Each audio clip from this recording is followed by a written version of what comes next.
Imperialism. Imperialism. Now, there's many dictionary definitions of imperialism, and you can use any one you like, but for our purposes here, we're going to call imperialism an extension by one country of its authority over another territory. So let me draw an imperial power here. So this is our imperial power. And this imperial power is extending its authority or its control over another territory, which we will call a colony. Now, history varies, historical experience varies, but all empires had a set of characteristics. And for the most part, their ability and their mechanisms of control over their colonies basically centered on three different qualities or characteristics. The first of these was political. Now, political control was obviously exercised mostly by outright conquest or occupation, military takeover and control of the territory of the colony. But it also involved local allies and an attempt to cultivate local elites using a combination of coercion and reward.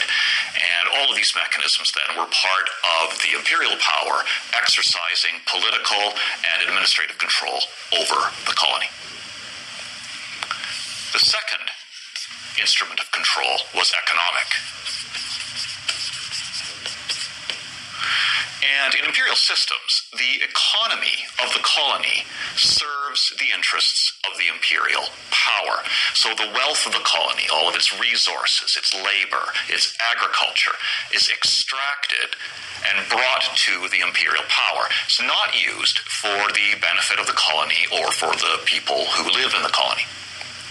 In addition, the colonies were never really free to trade with whoever they wished. The colonies, in fact, were bound only to trade with the imperial power or perhaps other colonies of that same imperial power. So we're talking about a very extensive level of economic control over the colony by the imperial power. The third instrument of control was social.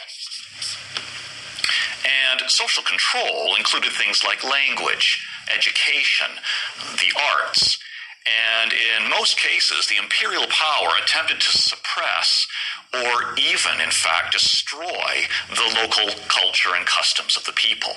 Again, another instrument of social control. There was also the imposition of ideas from the imperial power to the colony. Ideas like racism, religion, capitalism. All of these things became part of the structure of control by the imperial power over the colony. Now, obviously, this kind of history has had a profound legacy, and we call this the post-colonial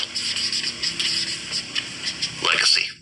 And what that really means is that for countries emerging into independence after having been colonies for so long, they immediately faced a whole set of challenges. Political challenges, including how to govern themselves effectively.